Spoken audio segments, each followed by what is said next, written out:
Hey, how's it? Great lesson today. I just want to tie together some of the pieces that we're working on. When we have a major chord, like a C major, and then we go to an F major and a G major, those are three independent chords. They all happen to be in the key of C major, and in the key of F major, and in the key of G major, but the F in the key of G is different. It's a diminished. We know our F sharp diminished because it's what leads us back to our one chord in the key of G.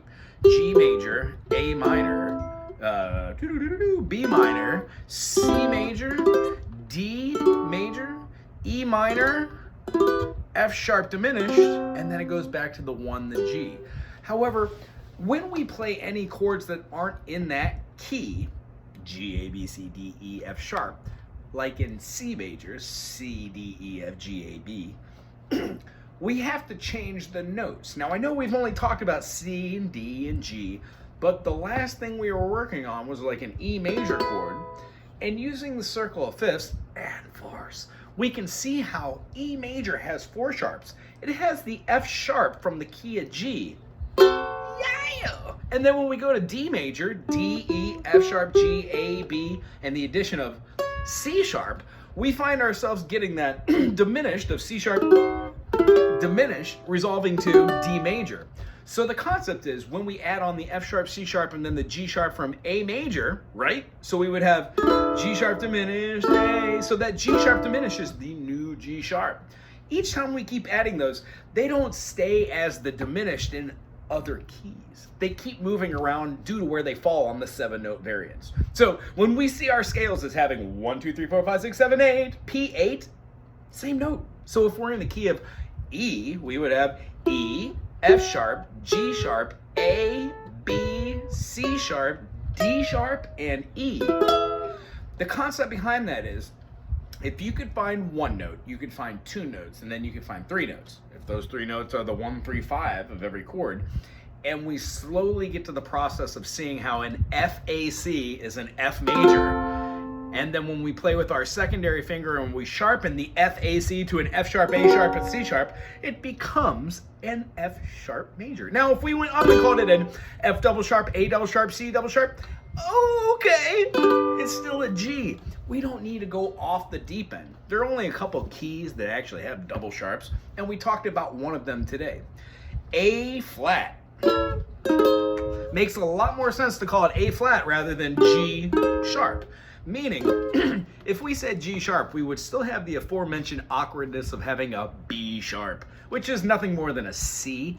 In the key of G sharp, it would be the minor third, the seniority of the key. G sharp major, we would go to A sharp minor, and then we would have B sharp minor, which would be a C note. We then thusly would have C sharp major, and the reason why still follows suit. I don't say things twice when talking, therefore I would not say things twice when describing scribing in English or German or Hawaiian or anything. It would be in music the same way. I would not say C back to back. I would have a C and then a C sharp. No, I'd have a B sharp, which is a C, and then the C sharp. It makes sense because notes are enharmonic equivalences. They could either be a note, which is the same, like a D flat is a C sharp, and E sharp is an F natural. A C flat is a B natural. So the concept is, we do these over and over again, and what you will find is when we're playing like a G sharp major, it makes much more sense not to have a F double sharp and then a resolution. We just call it in the key of A flat, which it makes a lot more sense to just have that resolution note being, excuse me, the note before A, G. So the concept behind this is, when you're learning anything this week, pay attention to what the progression is, no matter what the song is. Play it on out. Let's say if it's the Hallelujah song you were working on, C major to A minor, in the key of C major, we're playing the 1 and the 6, then the F major becomes the major 4, and the major 5 goes back to 1. When we do that, you can also scoot that up, let's say, to a D major. When we play the D major, you would use your circle fifths look at the notes that you used in correlation. You would have the 1 up top at the 12 of the C. You would go to its relative minor, which is right below the circle because it represents the notes on the inside as being the relative minor, or the minor 6. C, D, E, F, G, and then A.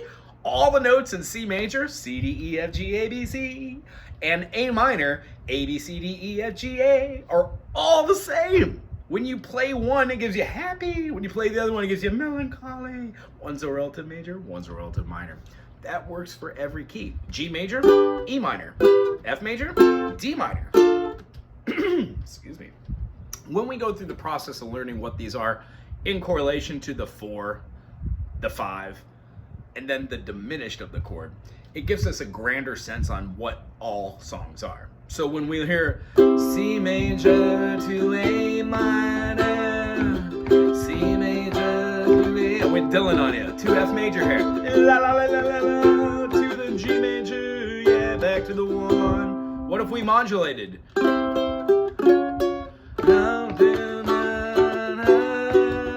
D major to the minor 6, and we've got G major up to A, back to D major.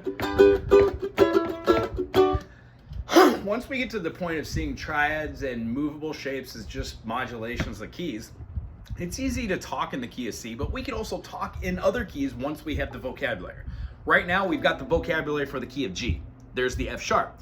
When you definitively know that there are 5 sharps in the key of B, and we say B major, C minor, D minor, E flat major, A major, and then we go, B, 2 flats. Why not the A? Because if we flatten the A, it wouldn't be a whole step, half step, whole step, whole step, whole step, half step. It would be a different variation of notes that go together. And when we're looking to change that whole step, half step, to anywhere else in that function of 7 or 8 notes plus the P8, we ultimately change the tone. So we can't play a C major and then play a D minor and then an E minor and then an F sharp diminished unless we plan on going into G major, because that F sharp diminished is not in the key of C.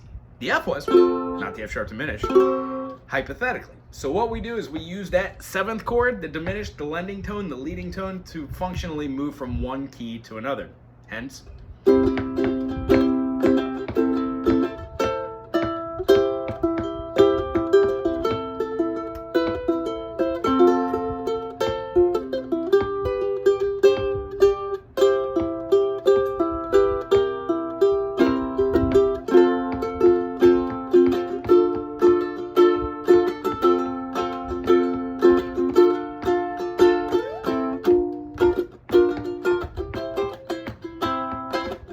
just went from one key to another just by using a diminished chord. E diminished, C7, functionally goes to an F major. I hope that made sense. If it didn't, please keep tuning into these videos. Go to the Music Monday and I will help you along this when we see each other in rehearsal. Aloha.